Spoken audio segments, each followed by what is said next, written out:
आज हम लोग हमारा टॉपिक बेसिक मैथमेटिक्स का सेकंड पार्ट देखेंगे। तो फर्स्ट पार्ट में हम लोग कहाँ तक जाने थे? फर्स्ट पार्ट में हम लोग देखे थे कि सबसे बड़ा जो होता है वो होता है कॉम्प्लेक्स नंबर। कॉम्प्लेक्स नंबर सबसे बड़ा होता है, ठीक है। कॉम्प्लेक्स नंबर के अंदर क्या आता है? एक होता है रियल, एक होता है इमेजिनरी नंबर। अब जो रियल नंबर है इसका दो पार्ट है, एक है रैशनल, एक है इरेशनल। अब ये जो रैशनल है इसका दो पार्ट है, एक है इंटीजर, एक है नॉन इंटीजर। इंटीजर का तीन पार्ट।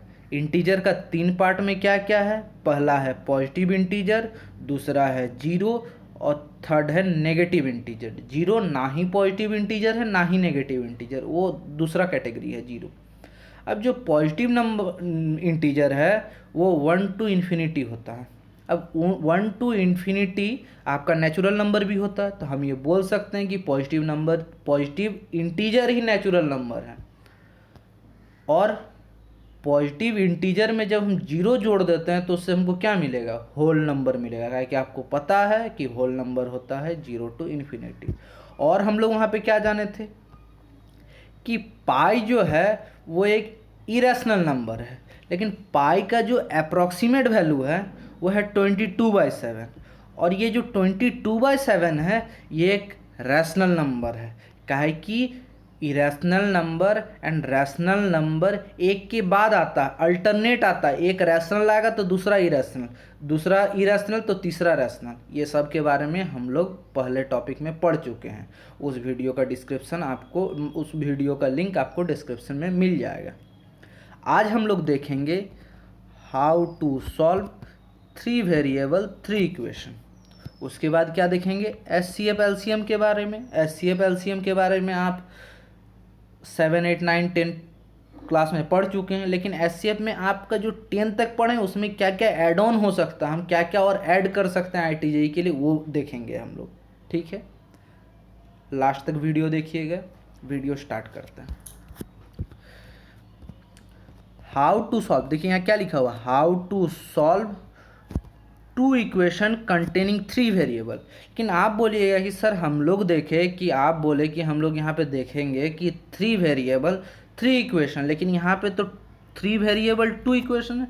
लेकिन जो 3 वेरिएबल 3 इक्वेशन है उसको सॉल्व करने के लिए 2 इक्वेशन 3 वेरिएबल सॉल्व करना बहुत ज़रूरी है। तो सबसे पहले हम देखेंगे कि हम 3 वेरिएबल 2 इक्वेशन वाला सिस्टम को कैसे सॉल्व करते हैं।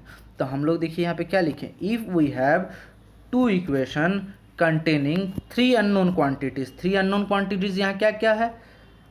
एक्स है, वाई है, जेड है।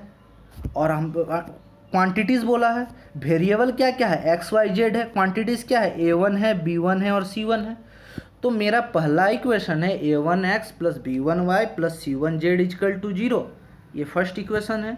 और सेकेंड इक्वेशन है A2x plus B2y plus C2z is equal to 0, ये हमारा सेकेंड इक्वेशन है। तो हम इसको सॉल्व कैसे करेंगे? तो जैसे यहाँ अरेंज किया हो ना वैसे ही लेना है। आपको सबसे पहले लेना है B1 B2, B1 B2। उसके बाद लेना है C1 C2, C1 C2। उसके बाद फिर लेना A1 A2, A1 A2। आपको B1 B2 से शुरू करना। B1 B2 में पहले लिए, फिर C1 C2 लिए, फिर A1 A2 लिए, फिर आप जो पहले लिए थे B1 B2 उसको फिर दोबारा लिख दिए। ऐसे ही आपको फॉलो करना है जैसे यहाँ लिखा हुआ।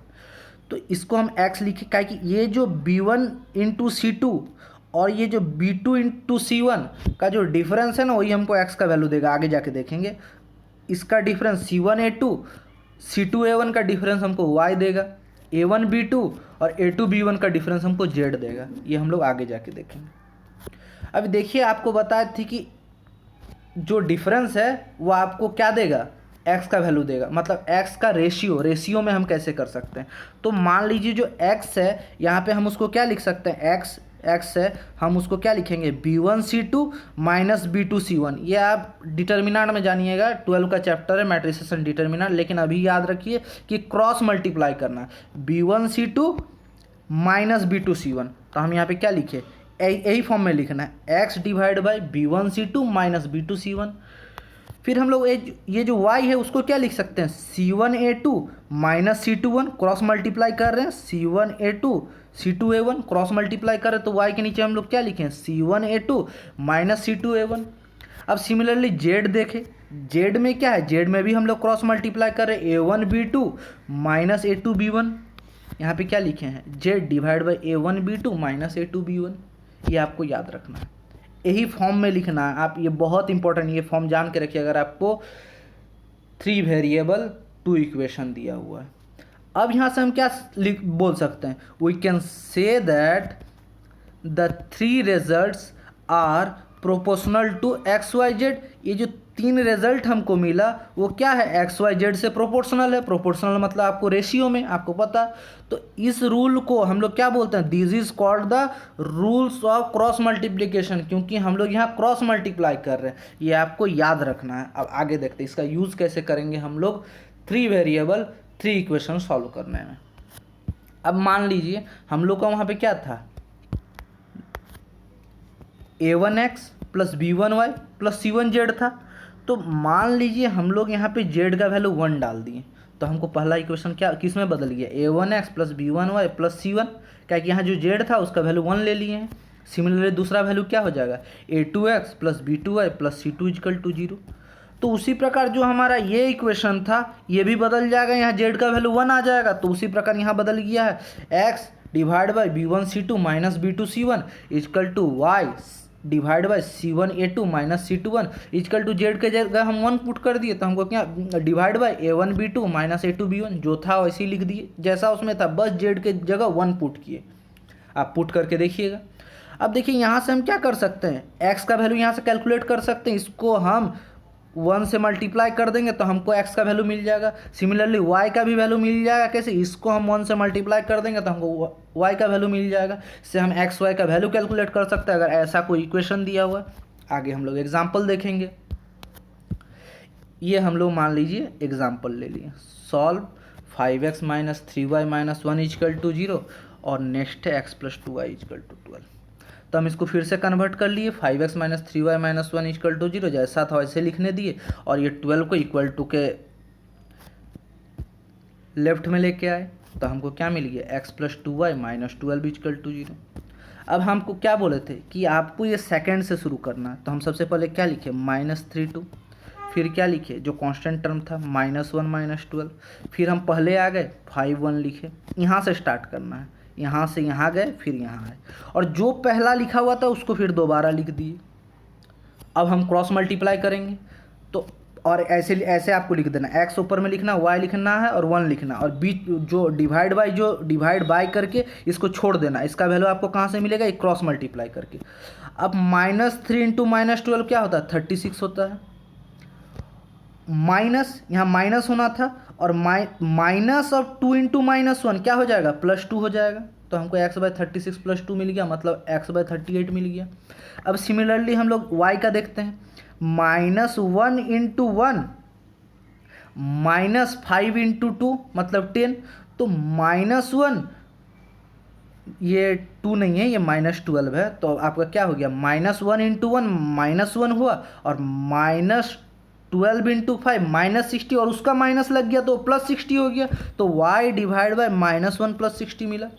अब यहाँ हम लोग क्रॉस मल्टीप्लाई करते हैं, 5 इंटू 2 क्या हो गया, 10 हो गया, minus of 1 into -3 minus of 1 into -3 क्या हो जाएगा, +3, तो 5 इंटू 2 10 +3 13। तो हमको यहाँ से क्या मिल गया, x का वैल्यू, यहाँ x डिवाइड बाई 38 था, तो x इक्वल टू क्या हो जाएगा, 38 इंटू 1 डिवाइड बाई 13, तो x का वैल्यू क्या मिल गया, 38 डिवाइड बाई 13, और y का वैल्यू यहाँ से क्या मिल गया, 59 डिवाइड बाई 13। यहाँ क्रॉस मल्टीप्लाई कर दिया, x इक्वल टू 36 + 2 मतलब 38, 38 इंटू 1 क्या हो जाएगा 38, और डिवाइड बाय 13। सिमिलरली यहाँ की y डिवाइड बाई 59, 59 को क्रॉस मल्टीप्लाई की 1 से, तो 59 इंटू 1 59 डिवाइड बाई 13, हमको x और y का वैल्यू मिल गया। अब यही चीज़ को हम लोग अपनाएंगे 3 वेरिएबल 3 इक्वेशन सॉल्व करने में। अब देखिए यहाँ पे हम 3 इक्वेशन लिए, 3 वेरिएबल आपको दिख रहा है, इसको कैसे सॉल्व करें। अब जो ये इक्वेशन है ना, 3 इक्वेशन, अगर मान लीजिए आपका x plus Y plus Z equal to 0 वाला फॉर्म रहा, ठीक है, 0 के जगह कोई कांस्टेंट नहीं रहेगा, सब जगह 0 रहेगा, ठीक है। ये जीरो होना चाहिए, ठीक है, ये भी जीरो, ये तो ये सब को हम लोग क्या बोलते हैं ना, होमोजेनस इक्वेशन बोलते हैं, होमोजेनस इक्वेशन बोलते हैं, ठीक है। ये जो इक्वल टू जीरो वाला है, ठीक है, ये सब होमोजेनस इक्वेशन है, ठीक है। तो हम यहाँ पे क्या करेंगे, सबसे पहले देखिए स्टेप 1 क्या लिखा हुआ है, टेक फर्स्ट 2 इक्वेशन, हमको पहला 2 इक्वेशन लेना है, पहला 2 इक्वेशन लिए। अब आपको दिख रहा है इसका फॉर्म क्या है, x+2y+3z equal to zero, x+y+z equal to zero. तो z का वैल्यू यहाँ 1 नहीं है, तो जो पहले हम लोग देखे थे इक्वेशन उस फॉर्म में ये, ठीक है। आगे देखते हैं। अब इसको हम लोग सिमिलरली क्रॉस मल्टीप्लाई वाला अप्लाई की, apply rules of cross multiplication, तो हमको क्या मिला, सेकेंड से हम लोग स्टार्ट करते हैं। तो यहाँ पे क्या है, 2 और 1 है, तो यहाँ पे हम इसलिए लिखे हैं 2 और 1। फिर हम लोग उसके बाद जाएंगे, यहाँ क्या है 3 और 1, तो हम यहाँ क्या लिखे 3 और 1। अब हम लोग यहाँ देखिए क्या है, 1 है कोफिशिएंट, यहाँ है 1 है कोफिशिएंट, तो 1 1 लिखे, और फिर जो पहले लिखे थे उसको लास्ट में लिख दिए। अब हम लोग क्रॉस मल्टीप्लाई करेंगे, और हम आपको बोले थे कि x equal to Y equal to Z लिख के आपको डिवाइड में छोड़ देना है, डिवाइड का नीचे वाला वैल्यू हम यहाँ से भरेंगे। तो x डिवाइड बाई यहाँ पे क्या आ जाएगा, 2 इंटू 1, 2 इंटू 1 -3, वैल्यू क्या आ गया -1। 3 इंटू 1 -1 क्या आ गया, वैल्यू 2। 1 इंटू 1 -2 वैल्यू क्या आ गया, -1। अब ये सब का वैल्यू को हमको क्या लेना है, के लेना। आपको हमेशा याद रखना कि ऐसे जब 3 इक्वल टू वाला साइन आता, तीनों जगह पे वेरिएबल होता, तो उसका वैल्यू हमको के मानना है, ठीक है, इक्वल टू के, ठीक है। तो यहाँ से हमको x का वैल्यू क्या मिल गया, -के, -1 को के से मल्टीप्लाई किया तो x का वैल्यू -के मिल गया। y का वैल्यू हमको क्या मिल गया, 2k मिल गया। z का वैल्यू क्या मिल गया, -के मिल गया। अब देखिए स्टेप 3, अब ये जो x y z का वैल्यू मिला, ये सबको हमको पुट करना इक्वेशन 3 में। इक्वेशन 3 हमारा क्या था, 6x + 3y + 2z equal to 2। इसमें हमको x y z का वैल्यू पुट करना है। अब जैसे ही हम लोग x y z का वैल्यू पुट किए, 6 इंटू माइनस के क्या हो गया, -6 के, 3 इंटू 2 के क्या हो गया, 6 के, और 2 इंटू माइनस के क्या हो गया, -2 के, इक्वल टू 2। अब यहाँ से k का वैल्यू क्या निकल जाएगा, -1। k का वैल्यू -1 निकल गया, तो हम यहाँ से क्या बोल सकते हैं, x का वैल्यू क्या हो गया, -1, y का वैल्यू क्या हो गया, -2, x का वैल्यू हो गया क्या, 1, माइनस ऑफ -1 क्या हो गया, 1 हो गया, y का वैल्यू क्या हो गया, -2, और z का वैल्यू हो गया 1। आगे देखते हैं हम लोग। सिमिलरली हम जैसे वहाँ पे क्या किए, k का वैल्यू -1 डाल दिए, तो x का वैल्यू क्या हो गया, -1 इंटू -1 1, y का वैल्यू क्या हो गया, 2 इंटू -1 क्या हो गया, -2, और z का वैल्यू क्या हो गया, -1 इंटू -1 z का वैल्यू आ गया 1। ये है पूरा प्रोसेस 3 वेरिएबल 3 इक्वेशन सॉल्व करने का। ये आपको बहुत ही इंपॉर्टेंट आएगा। आप बहुत क्वेश्चन में आपका, आप स्ट्रेट लाइन देख लीजिए, उसमें आप इसका यूज़ आएगा, मैट्रिसेस में इसका यूज आएगा, बहुत जगह आपको सिस्टम ऑफ इक्वेशन सॉल्व करने में इसका ज़रूरत पड़ेगा। इस चीज़ को आपको बहुत ही अच्छा से समझना है, और आपको दूसरे क्वेश्चन में इसको प्रैक्टिस करना है। आगे देखते हैं। अब देखिए हम लोग का नेक्स्ट टॉपिक है HCF एंड LCM। अब आपको पता है कि HCF का फुल फॉर्म क्या होता है, हाईएस्ट कॉमन फैक्टर। ये आप लोगों को बहुत पहले से पता है कि HCF का full form highest common factor होता है। अब देखिए यहाँ पे उसका डेफिनेशन लिखा, it means the greatest number which can divide the given number. कोई भी 2 नंबर है, उसमें से जो सबसे बड़ा नंबर है जो दोनों में डिवाइड लग रहा है, जो सबसे बड़ा नंबर है जो दोनों में डिवाइड लग रहा है। जैसे हम लोग यहाँ पे 12 और 16 ले लिए हैं ना। अब 12 और 16 में सबसे बड़ा नंबर कौन सा है जो दोनों में डिवाइड लग रहा है, 4 है। क्या कि 4 इंटू 3 12 होता, 4 इंटू 4 16 होता। दोनों में 4 ही सबसे बड़ा नंबर है जो दोनों में डिवाइड लग रहा है, तो 4 इसका क्या है, हाईएस्ट कॉमन फैक्टर है। अब आपको HCF ऑफ 12 एंड 16 लिखा। ये जो प्रोसेस है ना, ये आपका 9 10 का प्रोसेस है, या इससे हम लोग नहीं चलेंगे। देखिए यहाँ पे हम लोग, ये प्रोसेस आपको आता होगा, ये बताने का भी ज़रूरत नहीं है, ठीक है, ये कैसे आया। अब हम लोग नेक्स्ट में देखते हैं। अब देखिए हम आपको क्या बताए थे, हम लोग ऐसे प्रोसेस में हर चीज़ को 12 और 16 में हम लोग देखेंगे सबसे बड़ा कॉमन कौन आ रहा है, कॉमन सबसे बड़ा कौन आ रहा है। तो 12 और 16 में सबसे बड़ा कॉमन कौन है, 12 और 16 में 4 है। 5 एंड 8 में क्या है, सबसे बड़ा कॉमन नंबर क्या है, 1 है। 9 12 और 15 में सबसे बड़ा कॉमन नंबर क्या है, 3 है। 3 इंटू 3 9 होता है, 3 इंटू 4 क्या होता है, 12 होता है, 3 इंटू 5 15 होता है। सब में 3 कॉमन है, और 3 सबसे बड़ा नंबर है उसमें। अब देखिए यहाँ पे H C F of X plus one X square ले लिए। अब सब में से सबसे बड़ा नंबर कौन आ रहा है, जो सब में कॉमन हो लेकिन सबसे बड़ा भी हो, तो एक्स आ रहा, तो मेरा क्या हो गया, इसका एच सी एफ एक्स हो गया, हाईएस्ट कॉमन फैक्टर। अब देखिए ये सब चीज़ आपको पता ही होगा, नहीं भी पता है तो आप जान लिया, लेकिन ये चीज़ बहुत इंपॉर्टेंट है, एच सी एफ ये डिवाइड वाला, ठीक है, ये आपका जब आप फंक्शन चैप्टर पढ़ेंगे इसमें आपका बहुत ज़्यादा ये काम आएगा, ठीक है, पीरियड निकालने में, ठीक है। तो एच सी एफ ऑफ यहाँ पे क्या लिखा हुआ, A by B C by D E by F, इसका एच सी एफ आप कैसे निकालेंगे, इसका एच सी एफ निकालने का आपका फॉर्मूला होता है H C F of A C, मतलब ऊपर का पूरा का H C F divide by नीचे का पूरा का एल सी एम, ए सी ई का एच सी एफ और बी डी एफ का एल सी एम, ठीक है। अब देखिए यहाँ पे हम एग्जाम्पल ले लिए हैं, इसी पे एग्जाम्पल है ए बाई बी की जगह हम लिखे हैं 4/5, सी बाई डी की जगह लिखे हैं 6/7 और 2/3 के ई बाई एफ की जगह लिखे हैं 2/3। तो हमको क्या लेना है, इसका पूरा का एच सी एफ कैसे निकलेगा, ऊपर का पूरा का एच सी एफ लेना है 462, एच सी एफ ऑफ 462 क्या आ गया, 2 आ गया, ताकि देखिए 462 में सबसे बड़ा कॉमन नंबर क्या है, 2 है, और 573 में एलसीएम क्या आ जाएगा, 5 × 7 × 3 105, ये आपको पता है। तो मेरे इस पूरा का एच सी एफ क्या हो गया, 2/105, ये है पूरा एच सी एफ, ये आपको जरूर से, ये बहुत इंपॉर्टेंट है। नेक्स्ट देखते हैं, अब हम लोग का आ गया एलसीएम। एलसीएम का फुल फॉर्म क्या होता है, लोएस्ट कॉमन मल्टीपल। आपको एलसीएम पहले से आता होगा, देखिए यहाँ डेफिनेशन पढ़ लेते हैं। डेफिनेशन क्या है, the lowest common multiple of two number is the smallest non zero common number which is a multiple of both the number. ये डेफिनेशन है, डेफिनेशन से आपको कोई काम नहीं है, आप डेफिनेशन बस लिखने के लिए आप इसको लिख लीजिएगा। अब देखिए यहाँ पे एलसीएम ऑफ 3 और 6 क्या होगा, 6 होगा, आपको एलसीएम निकालना आता है। एलसीएम ऑफ 4 6 8 क्या हो गया, 24 होगा। LCM of 3 square 3 cube up to 3 to the power n क्या हो जाएगा, 3 टू द पावर n हो जाएगा।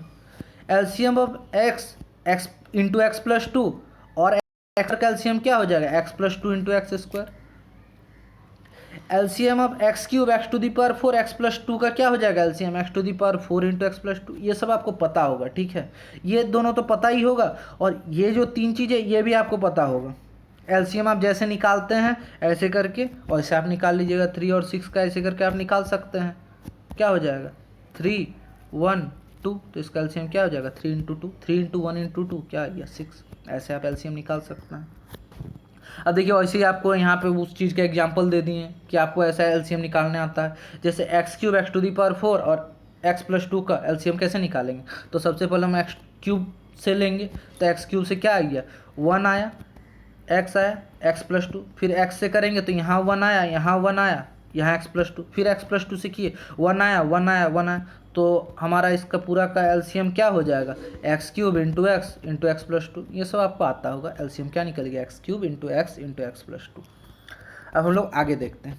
अब देखिए एलसीएम का वो सब इंपॉर्टेंट नहीं था, वो तो आपको 10 तक पता था, ये सब चीज़ इंपॉर्टेंट है।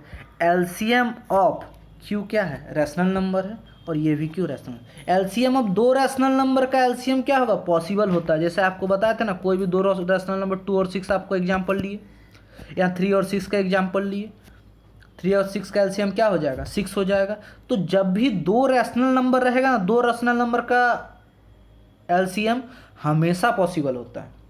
लेकिन हम लोग देखते हैं एलसीएम ऑफ, ये है रैशनल, ये है इरेशनल, रैशनल और इरेशनल का एलसीएम पॉसिबल नहीं होता है। जैसे एग्जाम्पल लेते हैं एलसीएम ऑफ 3 और पाई का, 3 और पाई का आप एलसीएम क्या करिएगा 3 पाई करिएगा, लेकिन ये पॉसिबल नहीं है, क्या कि ये दोनों सेम नेचर का नहीं है, एक है रैशनल एक है इरेशनल। तो रैशनल और इरेशनल का एलसीएम कभी पॉसिबल नहीं होता। वैसे देखिए दूसरा एग्जांपल लिए एलसीएम ऑफ 3 और √2 का एलसीएम क्या लिखेंगे यहाँ पे 3√2, लेकिन ये पॉसिबल नहीं है। आप ऐसे 3√2 लिखिएगा, लेकिन ये पॉसिबल ही नहीं है, तो ना ही ये 3√2 होगा ना ही यहाँ 3 पाई होगा, इसका एलसीएम पॉसिबल ही नहीं है। अब हम लोग थर्ड नंबर में देखते हैं एलसीएम ऑफ इरेशनल। अब देखिए ये इरेशनल का एलसीएम कब पॉसिबल होगा, पॉसिबल ही both are of same category. अब ये जो सेम कैटेगरी का मतलब है सेम कास्ट। अब आपको पता होगा कि हम लोग का जो शादी होता है वो सेम कास्ट में होता है, सेम कास्ट में ही एक दूसरे का शादी। तो यहाँ पर भी ये जो रैशनल, ये जो इरेशनल और ये इरेशनल दोनों सेम कास्ट का होना चाहिए, मतलब दोनों सेम होना चाहिए। जैसे हम लोग यहाँ पे एग्जाम्पल लें, एलसीएम 3 पाई है और यहाँ पाई स्क्वायर है, इसका एलसीएम पॉसिबल नहीं है क्योंकि यहाँ पाई है और यहाँ पे पाई स्क्वायर है, तो ये दोनों सेम कास्ट का नहीं है, एक पाई है एक पाई स्क्वायर। यहाँ पर अगर 4 पाई होता तब हम बोलते एलसीएम पॉसिबल है। अब जैसे यहाँ पे लिखे हैं एलसीएम ऑफ 5 पाई और पाई, तो 5 पाई और पाई, यहाँ पर भी पाई है यहाँ पर भी पाई, और पाई एक इरेशनल नंबर है, तो ये दोनों सेम कास्ट में आ रहा, तो हम इसमें बोल सकते हैं 5 पाई होगा इसका एलसीएम, और ये पॉसिबल है, लेकिन ये पॉसिबल नहीं है। आगे देखते हैं, इसका जो मेन चीज़ है वो आगे देखेंगे। अब देखिए जो होता क्या है, ये सब तो आपको था एक समझाने के लिए, लेकिन असली रूल ये याद रखना है आपको। If LCM of P and Q का वैल्यू आर आ रहा, पी और क्यू का एलसीएम लिए तो मेरे को कोई आर क्वांटिटी मिल रहा, तो ये जो एलसीएम पी और क्यू का तभी पॉसिबल होगा जब आर बाई पी और आर बाई क्यू एक इंटीजर होगा। ये चीज़ सेटिस्फाई होना बहुत ज़रूरी है कि LCM of P comma Q equal to R तभी होगा। It is possible only when जब आर डिवाइड बाई पी और आर डिवाइड बाई क्यू एक इंटीजर होना चाहिए। तो हम लोग जो पहले एग्जाम्पल लिए थे LCM of 3 pi and pi square, और बोले कि इसका एलसीएम पॉसिबल नहीं है, तो उसका रीज़न क्या है, तो हम मान लेते हैं ये आर है, तो 3 pi square divide by pi square किए, मतलब आर बाई क्यू किए, तो हमको 3 इंटीजर मिल गया। लेकिन जब हम 3 पाई स्क्वायर डिवाइड बाई 3 पाई किए तो हमको क्या मिला, पाई, पाई नॉट इंटीजर है, इसलिए वहाँ पे हम आपको कास्ट वाला एग्जांपल देकर समझाने का कोशिश किए कि 3 pi comma pi square 3 pi square के बराबर नहीं। उसका रीज़न यहाँ से पता चलता है कि जब हम लोग 3 पाई स्क्वायर डिवाइड बाई 3 पाई करते हैं तो हमको एक इंटीजर नहीं मिल रहा, मतलब जब हम आर बाई पी कर रहे हैं तो हमको इंटीजर नहीं मिल रहा है, तो इसका हमको दोनों चीज़ इंटीजर होना चाहिए, आर बाई पी भी इंटीजर होना चाहिए, आर बाई क्यू भी इंटीजर होना चाहिए, तब हम बोलेंगे कि दो कोई नंबर का एलसीएम पॉसिबल होगा। ये हर जगह एप्लीकेबल है, ये आपको याद रखना है। अब हम लोग नेक्स्ट देख लेते हैं। अब देखिए एचसीएफ ऑफ पी क्यू का वैल्यू आर है, एचसीएफ ऑफ पी क्यू का वैल्यू हम आर ले लिए हैं, और एलसीएम ऑफ पी क्यू का वैल्यू एस ले लिए। तो हम यहाँ से क्या बोल सकते हैं, ये एकदम रूल है, आपको एग्जांपल से भी समझाएंगे कि एलसीएम हमेशा बड़ा होता है एचसीएफ से। ये आपको हमेशा, आप कोई भी क्वेश्चन बनाइए, दो सेम नंबर लीजिएगा, वो दो सेम नंबर का जो एचसीएफ निकलेगा और जो एलसीएम निकलेगा, तो वहाँ एलसीएम बड़ा होगा एचसीएफ से। जैसे देखिए यहाँ पे एचसीएफ हम 2 4 का ले लिए हैं तो 2 आया, और एलसीएम ऑफ 2 4 क्या आ जाएगा 4, तो यहाँ से आपको दिख रहा है कि 4 बड़ा है 2 से, मतलब एलसीएम बड़ा है एचसीएफ। आप कोई भी क्वेश्चन में ये लगा सकते हैं, एलसीएम हमेशा बड़ा होगा एचसीएफ से, ठीक है। और हम लोग और एक चीज़ क्या बोल सकते हैं कि प्रोडक्ट ऑफ टू नंबर मतलब पी इंटू क्यू, प्रोडक्ट, ये बहुत ही इंपॉर्टेंट है, ये आपको हमेशा याद रखना है। प्रोडक्ट ऑफ टू नंबर मतलब पी इंटू क्यू का वैल्यू क्या होगा, product of HCF and LCM. Product of HCF क्या है, प्रोडक्ट मतलब एचसीएफ क्या है, यहाँ आर है और यहाँ पे एलसीएम क्या है, एस है, तो product of HCF and LCM क्या हो जाएगा, आर इंटू एस। तो हम हमेशा बोल सकते हैं कि पी इंटू क्यू का वैल्यू क्या आएगा, आर इंटू एस। इससे बहुत क्वेश्चन बन सकता है, बहुत ही ज़्यादा, ये आपको हमेशा याद रखना है कि कोई भी दो सेम क्वांटिटी पी और क्यू है और उसी का हम लोग एलसीएम भी निकाल रहे हैं, एचसीएफ पी क्यू का निकाल रहे हैं, एलसीएम भी पी क्यू का निकाल रहे हैं। तो एचसीएफ जब पी क्यू का निकाले तो आर मिला, और एलसीएम जब पी क्यू का निकाले एस निकला, तो पी इंटू क्यू का वैल्यू क्या हो जाएगा, आर इंटू एस होगा। ये आपको हमेशा याद। तो आप यहाँ से भी देख सकते हैं एचसीएफ ऑफ 2 और 4 का क्या निकला, 2, एलसीएम ऑफ 2 और 4 का क्या निकला, 4 निकला। अब 2 इंटू 4 का वैल्यू 8 होता है, तो हम क्या कर रहे हैं, दो पी और क्यू माने थे ये दोनों को, तो पी इंटू क्यू किए तो 2 इंटू 4 क्या मिला, 8 मिला। अब एचसीएफ का वैल्यू 2 है और एलसीएम का वैल्यू 4 है, तो 2 इंटू 4 किए फिर 8 मिला। तो आपको यहाँ से पता चल रहा कि जब हम लोग दो नंबर 2 और 4 का जब मल्टीप्लाई करें तो हमको वही भी वैल्यू मिल रहा है जो हम एचसीएफ और एलसीएम का मल्टीप्लाई करके कर रहे हैं। तो यहाँ से भी 8 मिला, यहाँ से भी 8 मिला, तो ये चीज़ प्रूव भी हो रहा है, P into Q equal to R into S. ये आपको हमेशा याद रखना है। हम लोग आगे देखते हैं। ये वीडियो यहीं समाप्त होता है। आगे इसका बेसिक मैथमेटिक्स में और भी हम लोग लेक्चर डालेंगे। बेसिक मैथमेटिक्स में और भी टॉपिक है जो आपको आगे IIT JEE का क्वेश्चन, मतलब आगे IIT JEE का जो भी चैप्टर आएगा उसमें आपको ये बेसिक मैथमेटिक्स बहुत ज़्यादा हेल्प करता है। आप लोगों का धन्यवाद, थैंक यू। लाइक करिएगा, शेयर करिएगा, सब्सक्राइब करिएगा, और जब भी सब्सक्राइब करते हैं तो बेल आइकन को ज़रूर प्रेस करिएगा। और हमारे वेबसाइट lastbencher.live उसको ज़रूर विज़िट करिए। उसमें रेगुलरली क्विज कंडक्ट कराया जाता है, उसका लिंक आपको डिस्क्रिप्शन में मिल जाएगा। आप हमारे व्हाट्सएप ग्रुप को भी ज्वाइन कर सकते हैं, टेलीग्राम चैनल ज्वाइन कर सकते हैं, सब चीज़ का लिंक आपको डिस्क्रिप्शन में मिल जाएगा। और जो हमारा पार्ट 1 का वीडियो का लिंक था वो भी डिस्क्रिप्शन में मिल जाएगा। धन्यवाद, खुश रहिए।